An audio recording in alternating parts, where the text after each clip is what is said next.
अब जो next concept है वो हमें डिस्कस करना है और उसका नाम है प्रिज्म। आपको याद तो होगा कि हमने कहा था कि ये जो रे ऑप्टिक्स है ये हम ऐसे 2-4 आर्टिकल में डिवाइड करेंगे। पहला इंट्रोडक्टरी जिसमें reflection, refraction, PIR, refractive indexes. अब इसमें प्रिज्म में भी इंट्रोडक्शन टू द प्रिज्म में हमें क्या डिस्कस करना है बोलिए, इंट्रोडक्शन टू द प्रिज्म, ठीक है। बाद में एक डिस्पर्शन ऑफ लाइट का कंसेप्ट है, सिंपल सा डिस्पर्शन ऑफ लाइट, ठीक है, cause of dispersion of light. फिर एक काफी फेमस फार्मूला रहेगा जिसको हम कहेंगे प्रिज्म फार्मूला, ये काफी इंपॉर्टेंट कंसेप्ट है। एंड लास्ट में फिर क्रोमैटिज्म एंड एक्रोमैटिज्म, ये क्या है सिर्फ सुनिए। आज आपको क्या करना है जो भी आपके पास किताबें हैं उसमें से प्रिज्म वाला पॉइंट कंप्लीट रीड करके रख दीजिए पूरा का पूरा। और ये 4 हिस्सों में क्रोमैटिज्म एंड एक्रोमैटिज्म है, ठीक। स्टार्ट करते हैं इंट्रोडक्शन से। स्टार्ट किससे करते हैं, इंट्रोडक्शन, ठीक है। चलो सो इंट्रोडक्शन में हमें देखना है कि प्रिज्म यानी क्या और प्रिज्म से रिलेटेड कुछ बेसिक टर्मिनोलॉजी क्लियर करेंगे, ठीक है। तो देखो प्रिज्म यानी क्या, ये अगर आपको किसी ने कहा तो मैंने यहाँ पर एक कागज का प्रिज्म बना के रखा है, देखिए। हालांकि अब ये कागज का है इसलिए ये ट्रांसपेरेंट तो नहीं रहेगा, ये ओपेक है, ठीक है। लेकिन ये ट्रांसपेरेंट और ये जो ऐसे यहाँ पे दिख रहा है, शायद आप मैं एक थोड़ा सा नजदीक ले लाता हूँ, ये यहाँ पे हॉलो है। लेकिन प्रिज्म के केस में ये ग्लास रहेगा उधर, तो ये सॉलिड रहेगा, ठीक है। और ये इस तरह से रहेगा प्रिज्म, ठीक है, यानी उसके ऊपर एयर है, बीच में ग्लास है, ठीक है। अब आप मुझे ये बताइए, मैं इसे डिफाइन करना चाहता हूँ, तो ये कौन सा शेप है बोलिए, तो ये है वेज शेप, यानी इस तरफ ज्यादा है और ऊपर ऊपर कम हो रहा है। ये जो शेप रहता है ये इस तरह से, ये इस तरह से, इसे हम कहते हैं वेज शेप, ठीक है। सो ये जो वेज शेप ट्रांसपेरेंट मटेरियल है, ये कागज का बना है इसलिए ये ओपेक लग रहा है आपको, लेकिन क्या रहेगा, ट्रांसपेरेंट। सो वेज शेप ट्रांसपेरेंट मटेरियल, ठीक है, जिसमें क्या क्या है बोलिए। अब आप जरा केयरफुली मुझे बताइए कि ये कौन सा शेप नजर आ रहा है, तो ये है रेक्टेंगुलर, ये है रेक्टेंगल। ऐसे कितने रेक्टेंगल बनेंगे प्रिज्म में, रेक्टेंगल 1, 2 और ये 3, और ट्रायंगुलर कितने हैं, 1 और ये पीछे वाला। So a wedge shape transparent material having 3 rectangular plane बोलिए, having 3 rectangular and 2 triangular planes, and 2 what, triangular planes, ठीक है। देखो a wedge shape transparent material, transparent है इसलिए, having 3 rectangular and 2 triangular planes is known as prism, उसे हम कहते हैं प्रिज्म। ये है प्रिज्म का डेफिनेशन बेसिक, ठीक है। यानी ये इस तरह से लगेगा, ये डायग्राम मैंने जो ऐसे दिखाई है ये एक्चुअली इस तरह से है, ठीक है। आप ऐसे भी देख सकते हैं, यहाँ पर लाइट इंसिडेंट करेगी, ठीक है। देखो लाइट कभी भी ऐसे इंसिडेंट नहीं करेगी, यानी ट्रायंगुलर फेस पर या ट्रायंगुलर प्लेन पर आप लाइट इंसिडेंट नहीं करते हैं, आप इंसिडेंट करते हैं लाइट रेक्टेंगुलर प्लेन पर या रेक्टेंगुलर सरफेस पर। और अब आप मुझे ये बताइए, इस सरफेस पर अगर लाइट इस तरह से इंसिडेंट हुआ तो ये यहाँ तक तो एयर है, इसके अंदर क्या है, glass. Whenever there is change in medium there is refraction. So ये जो रेक्टेंगुलर प्लेन नजर आ रहा है आपको, ये जो कौन सा प्लेन नजर आ रहा है, रेक्टेंगुलर, इस प्लेन में वहां पे रिफ्रैक्शन होता है, that's why it is called as refracting surface, that's why it is called as what, refracting surface. जरा मुझे प्रिज्म से जुड़ी हुई कुछ टर्मिनोलॉजी क्लियर कर दीजिए यहाँ पे। क्या पॉइंट है देखिए प्लीज, ये है प्रिज्म।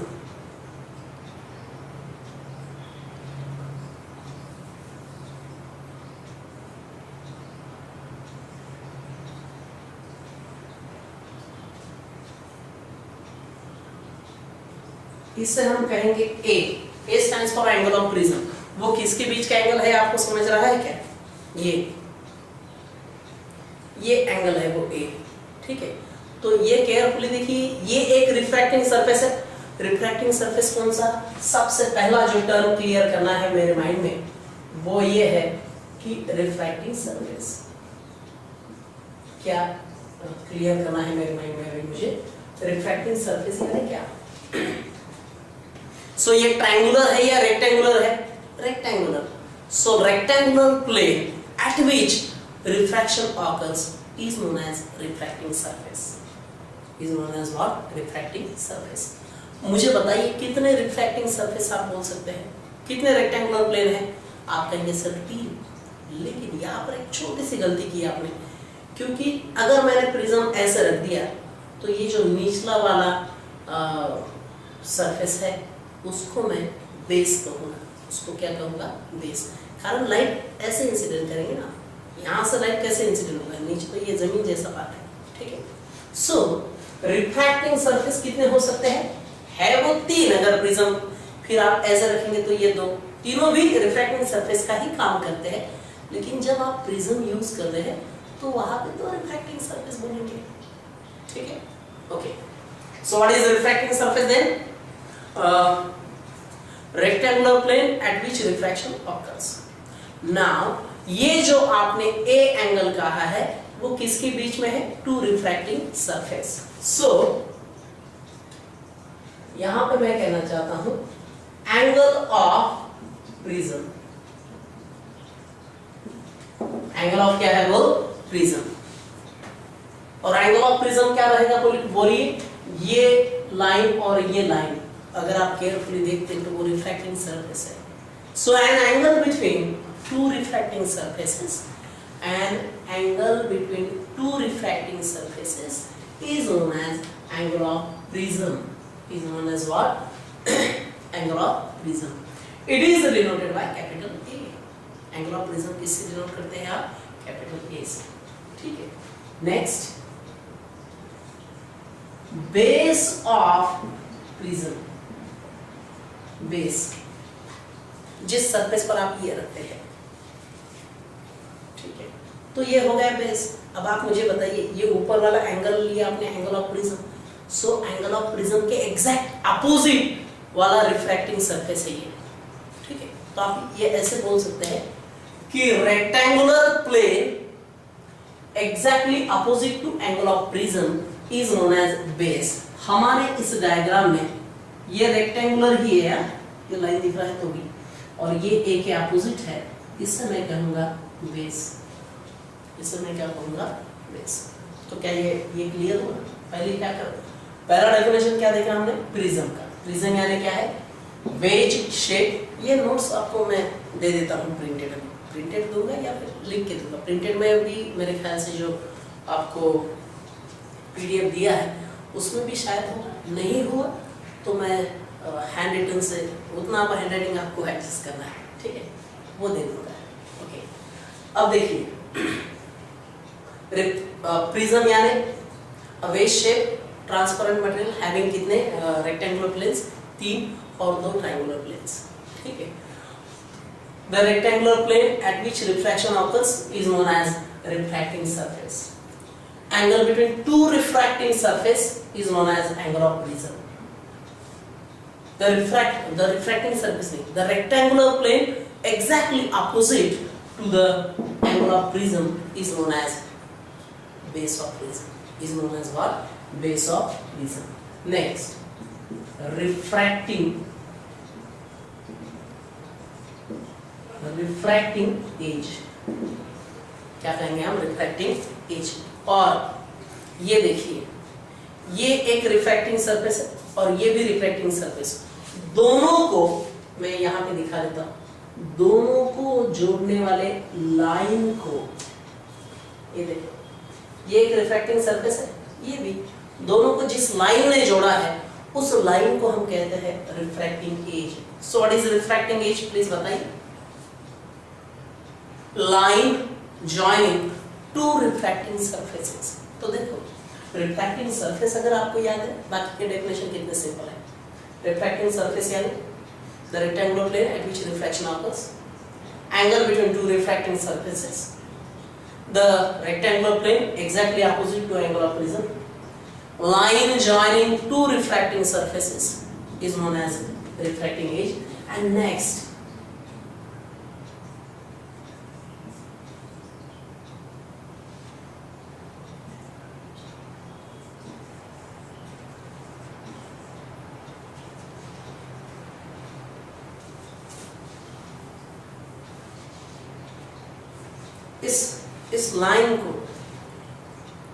इस लाइन को यानी ये ऐसे रहेगा लाइन, इस लाइन को अगर मैं कट कर देता हूँ, ठीक है, तो वो सेक्शन रहेगा।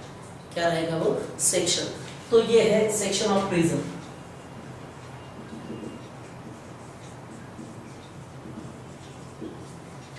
जो आपने प्रिज्म किस लाइन को कट किया है बोलिए?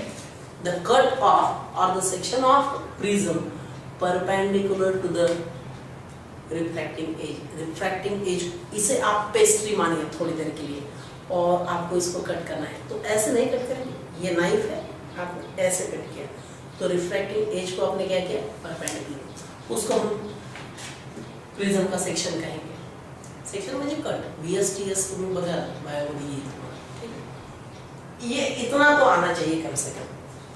ये अगर आ जाता है तो फिर आगे का पॉइंट देखिए, और भी डेफिनेशंस क्लियर करने हैं भैया। अब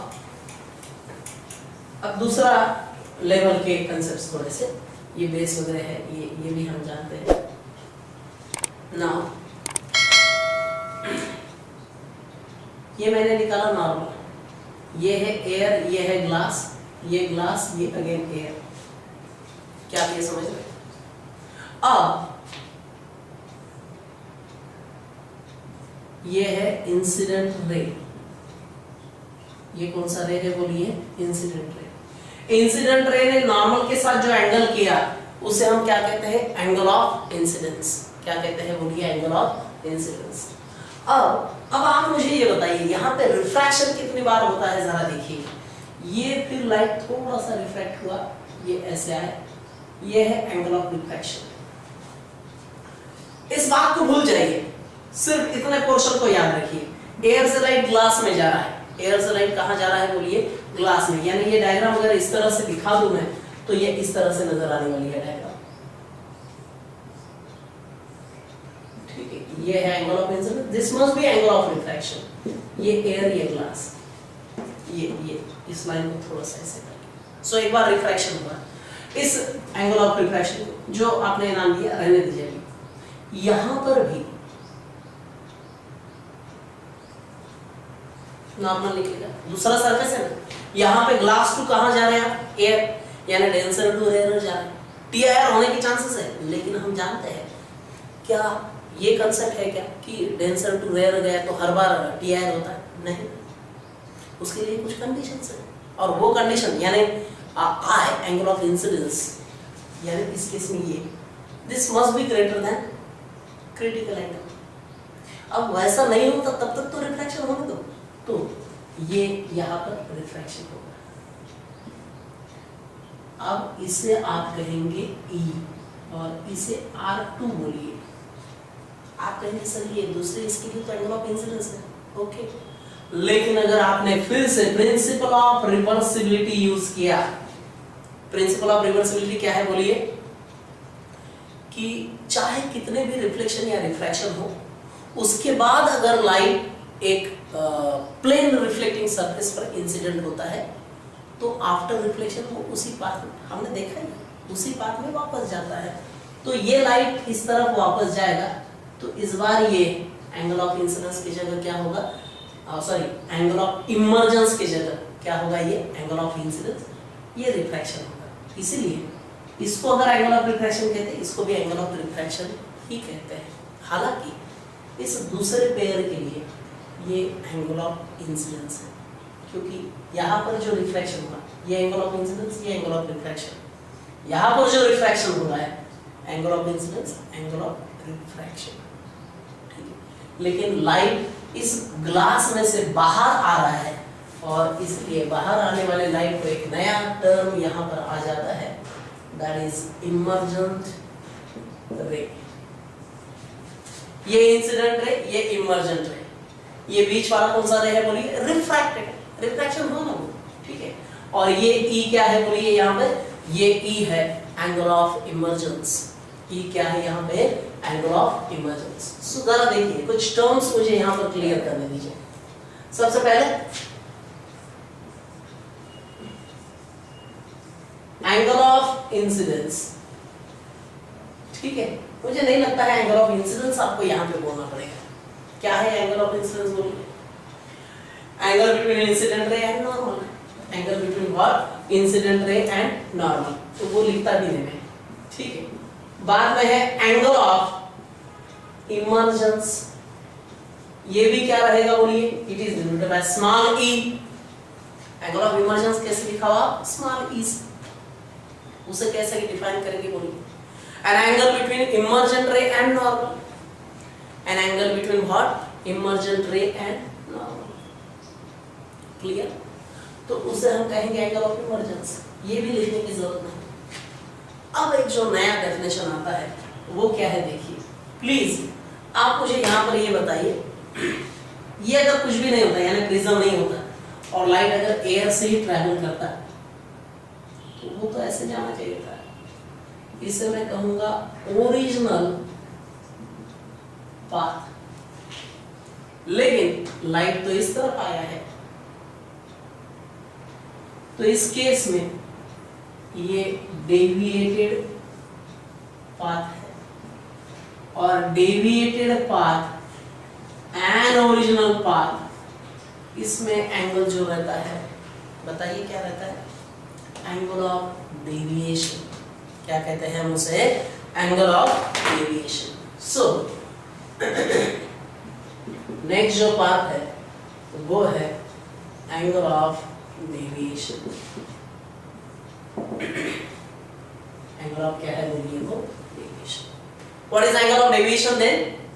N angle between original path and deviated. लेकिन डेविएटेड की जगह आप क्या बोल सकते हैं यहाँ पे? Emergent. So angle between original path and emergent ray is known as angle of deviation. Is known as what? Angle of deviation. ठीक है। देखिए डायग्राम को काफी अच्छी तरह से समझ लीजिए। एक बार ये कंसेप्ट समझ में आ जाए फिर पूरा कंसेप्ट आगे का आ जाता है। ये जो डेविएशन है ये तो हमने ये देखिए ये और ये एंड रिफ्लेक्शन वाला एंगल ये हमने ऑलरेडी रिफ्लेक्शन रिफ्रैक्शन में देखा था। यहाँ पर ये एक टर्म नया आया था। साथ में एक और कंसेप्ट है जिसको हम कहते हैं angle of minimum deviation. Angle of क्या है बोलिए? Minimum deviation. अब मिनिमम रहे मैक्सिमम रहे है तो वो deviation he. So angle of minimum deviation यानी डेविएशन ही है, ठीक है। लेकिन अगर आप डेविएशन को मिनिमम डेविएशन कहना चाहते हैं तो in that case angle of incidence is equal to angle of emergence.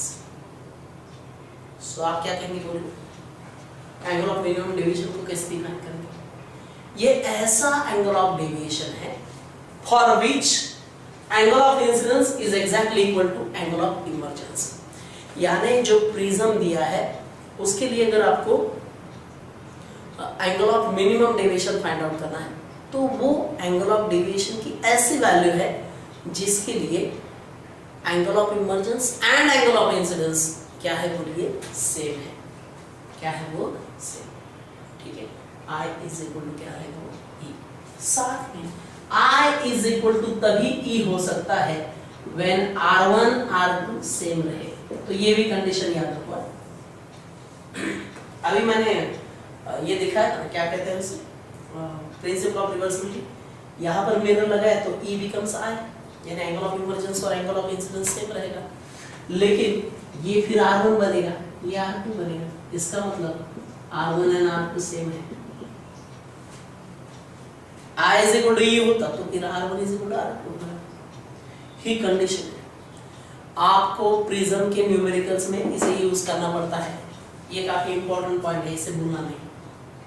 ठीक है, कि अगर डेविएशन आपको मिनिमम डेविएशन चाहिए तो इसका सीधा सा मतलब ये है कि angle of incidence must be equal to angle of emergence, पहली बात। एंड दूसरी बात, जो एंगल ऑफ रिफ्रैक्शन है उनकी वैल्यू सेम चाहिए। R1 is equal to R2 is equal to R। ठीक, लेकिन अगर सिर्फ डायग्राम कही जाए यानी डायग्राम दिखाया जाए अलग अलग, एक क्वेश्चन है कहीं तो भी ये एमसीक्यूज में, तो आपने ये याद रखना कि जिस केस में ये जो अंदर वाला रिफ्रैक्टेड रे है वो पैरेलल टू द बेस रहता है,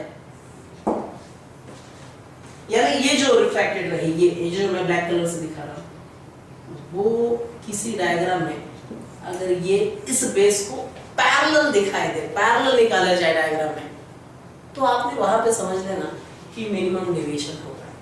ये कंसेप्ट भी अच्छे से याद। ठीक है, और यहाँ पे बेसिक टर्मिनोलॉजी प्रिज्म की खत्म हुई। क्या है टर्म्स, बोलिए कौन कौन से हैं? हमने सबसे पहले देखा प्रिज्म यानी क्या है। प्रिज्म यानी क्या है बताइए मुझे प्लीज। प्रिज्म यानी है एक वेज शेप है। वो वेज शेप यानी ये ऐसे मैंने बताया आपको। ठीक है, wedge shape transparent material having 3 rectangular plane and 2 triangular plane. 3 rectangular है और ट्रायंगुलर कितने हैं बोलिए? 2 प्लेन है। ठीक है, फिर आपने कहा कि रिफ्रैक्टिंग सरफेस यानी क्या है। सो रिफ्रैक्टिंग सरफेस यानी ये कौन सा प्लेन है बोलिए? दिस इज रिफ्रैक्टिंग सरफेस है ये। तो उसको कैसे डिफाइन करेंगे आप? Rectangular plane at which refraction occurs. फिर ये जो 2 रिफ्रैक्टिंग सरफेस हुए हैं, इसमें angle between 2 refracting surface called as angle of prism. इस एंगल ऑफ प्रिज्म के अपोजिट साइड पर जो भी रेक्टेंगुलर प्लेन रहेगा उसको हम कहेंगे base of prism. A single line joining 2 refracting surface refracting edge and principal section, या फिर आप उसे कहें प्रिंसिपल सेक्शन बोल सकते हैं या फिर सेक्शन ऑफ प्रिज्म बोल सकते हैं। यानी प्रिज्म को आपको कट करना है, इसे पेस्ट्री जैसा ट्रीट कीजिए। और कट कैसे करना है? इस रिफ्रैक्टिंग एज को आपका नाइफ जो है वो परपेंडिकुलर रखना चाहिए। ठीक है, परपेंडिकुलर सेक्शन या फिर section perpendicular to the refracting edge is known as principal section और सेक्शन ऑफ प्रिज्म। ठीक है, फिर ये एंगल वाले कंसेप्ट। कितने रिफ्रैक्शन होते हैं यहाँ पे? रिफ्रैक्शन होते हैं 2। कितने रिफ्रैक्शन होते हैं? 2। फिर ये बेसिक टर्म, ये टर्म थोड़ा सा अलग है, एंगल ऑफ इमर्जेंस और एंगल ऑफ मिनिमम डेविएशन वाला कंसेप्ट अलग है। So angle of minimum deviation तो आपने बोलना नहीं, वो काफी इंपॉर्टेंट कंसेप्ट है। एंगल ऑफ क्या है? वो मिनिमम डेविएशन। ठीक, यहाँ पर ये बेसिक बातें हैं। मैं एक बार फिर से डायग्राम निकालता हूँ और फिर इसका जो प्रिज्म क्या करता है इसके बारे में थोड़ा डिस्कस करेंगे और फिर वो दोनों भी प्रिज्म की जो बातें हैं वो वन बाय वन डिस्कस करेंगे बाद में। ठीक है,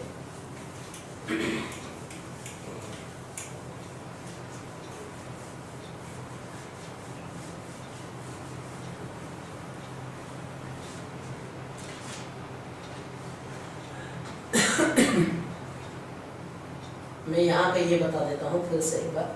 ये है प्रिज्म,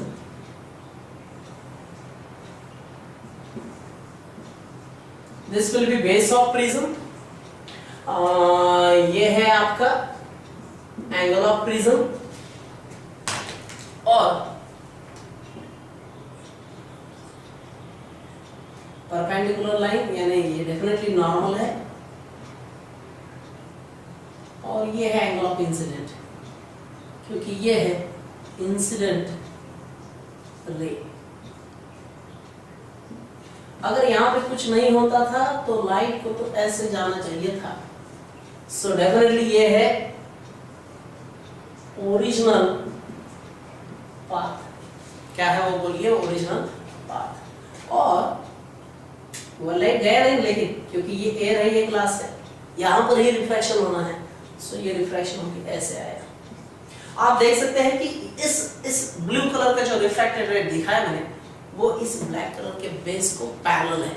सो डेफिनेटली यहाँ पे जो डेविएशन होगा वो कौन सा डेविएशन रहेगा? Minimum deviation for given prism.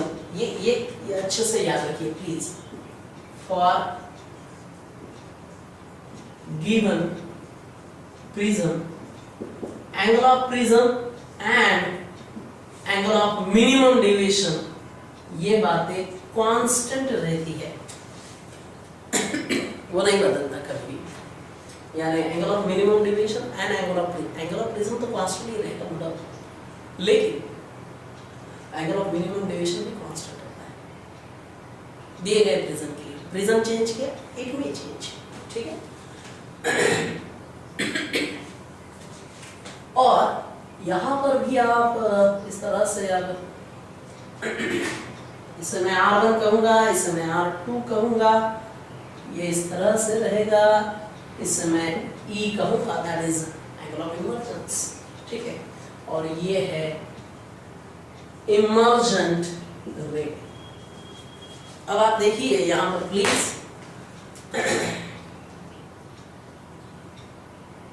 कि इसको मैं कहूंगा डेल। और दिस डायग्राम R1 R2 ये जो अगर पैरेलल है तो आप यहां पर बोल सकते हैं कि ये जो एंगल ऑफ डेविएशन है, this is angle of minimum deviation, this is what angle of minimum deviation, ठीक है।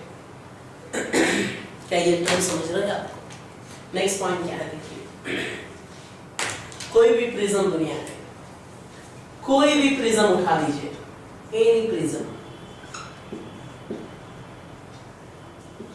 वो दो ऑप्टिकल फिनोमेना जरूर दिखाएगा। सबसे पहली बात, लाइट को डेविएट करेगा। देखो ना यहाँ पे डेविएशन हुआ है। सो एनी प्रिज्म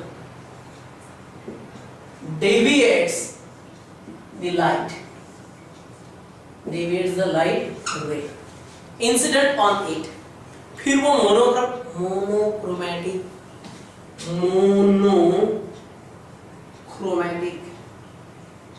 तो यहां पे मोनो यानी सिंगल, क्रोमा यानी कलर। सो मोनोक्रोमैटिक लाइट होगा तो उसका स्प्लिटिंग नहीं होगा। स्प्लिटिंग किसका होगा बोलिए? स्प्लिटिंग होगा किसका? व्हाइट कलर का, क्योंकि व्हाइट लाइट जिसमें 7 कलर है वो फिर जाके यानी 7 कलर एक जगह पे है, वो स्प्लिट होगा। एक ही कलर है, मान लीजिए ये रेड कलर है और वो इंसिडेंट किया, तो उसके 7 कलर कैसे बनेंगे? कौन से कलर के 7 कलर बनेंगे? व्हाइट कलर के, क्योंकि व्हाइट कंसिस्ट ऑफ 7। सो ये है दूसरी बात कि पहली बात तो ये डेविएशन दिखाएगा, it deviates the incident ray, ठीक है। And next it डिस्पर्सेस the white light. यहाँ पे कोई भी लाइट है, सिंगल कलर भी चलेगा, आप व्हाइट लाइट यूज करते हैं तो भी चलता है डेविएशन के लिए। डेविएट किसको भी कर सकते हैं, लेकिन डिस्पर्स करने के लिए आपको कंपल्सरी कौन सा लाइट चाहिए? व्हाइट लाइट, क्योंकि उसी का स्प्लिटिंग पॉसिबल है। आप सिर्फ ग्रीन कलर लेंगे या सिर्फ रेड, कुछ सा भी कलर लीजिए 7 में से, और वो प्रिज्म पर इंसिडेंट करेंगे, यहाँ पे 7 कलर्स मिलेंगे, नॉट पॉसिबल। तो दुनिया का कोई भी प्रिज्म 2 बातें जरूर करता है। उस पर जो लाइट इंसिडेंट होता है उसे वो डेविएट करेगा। डेविएशन के लिए कोई कंडीशन नहीं कि इंसिडेंट लाइट व्हाइट ही चाहिए या फिर मोनोक्रोमैटिक चाहिए। व्हाइट यानी 7 कलर्स है उसमें, ठीक है, और मोनो यानी सिंगल कलर रहेगा। सो सिंगल कलर भी डेविएट हो सकता है, व्हाइट लाइट भी डेविएट हो सकते हैं। लेकिन अगर आपको डिस्पर्शन करना है, दूसरा पॉइंट, दुनिया का कोई प्रिज्म ये 2 बातें करता है। कौन कौन सी? Deviation and dispersion. So deviation के लिए कंडीशन नहीं, लेकिन डिस्पर्शन के लिए कंडीशन ये है कि incident light must be white light. Incident light must be what? White light. और डिस्पर्शन यानी व्हाइट लाइट का splitting into its constituent colours. Constituent colours यानी फिर से वो एक बार अच्छे से कंसेप्ट आप रीड कीजिए। हम फिर से एक बार वही बता रहे हैं। सो मैं चाहता हूं कि प्रिज्म तो रीड करना ही है पूरा, साथ में आपको जितना मैंने अब तक पढ़ाया वो एक बार रिवाइज कर लीजिए क्विक, ठीक है। कल जो हम पॉइंट डिस्कस करेंगे वो है dispersion of light, that is splitting of light into 7 colours. उसका कॉज क्या है और उसके जो रिजल्ट्स है, डेविएशन, एंगल ऑफ डेविएशन, सातों कलर के लिए अलग अलग रहेंगे, वो क्यों अलग रहेंगे, किसके लिए मैक्सिमम, किसके लिए मिनिमम, ये सारी बातें, और साथ में प्रिज्म फार्मूला जो है जस्ट स्टार्ट कर देंगे, ठीक है। प्रिज्म फार्मूला भी बड़ा आर्टिकल है, तो कल के लेक्चर में थोड़ा कवर किए करेंगे और नेक्स्ट लेक्चर में क्या ये समझ, ठीक है। सो ये स्टार्टिंग है, इसलिए हम यही थोड़ा सा ही लेते हैं और यहीं पर रुक जाते हैं। आपको प्रिज्म रीड करना है पूरा, आपको देखिए होमवर्क बढ़ रहे हैं आपके अभी, ठीक है। जैसे मैंने ऑफलाइन में समझाया था, हम जैसे जैसे आगे जाते हैं वैसे वैसे आपका वर्क लोड बढ़ जाता है, ठीक है। आपको अब आज और कल के 2 दिनों में कभी भी एक ही टाइम बैठकर 55 क्वेश्चन का जो वर्कशीट अपलोड किया है व्हाट्सएप के ग्रुप पर, वो वहीं पर सॉल्व करना है। सबसे पहली बात एक ही टाइम में, उसके डाउट डिस्कशन करने हैं हमें फ्राइडे को। दूसरी बात, जो अब तक पढ़ा है वर्कशीट सॉल्व करने से ऐसा कीजिए, वर्कशीट सॉल्व करने से पहले आप पूरा रीड कर लीजिए, सो दैट वर्कशीट को फायदा होगा और रीडिंग भी होगा। साथ में वर्कशीट सॉल्व होने के बाद आपको प्रिज्म भी रीड करना है, ठीक है। ये भी रीड कीजिए, इसे कंटिन्यू करेंगे नेक्स्ट लेक्चर में, ठीक है।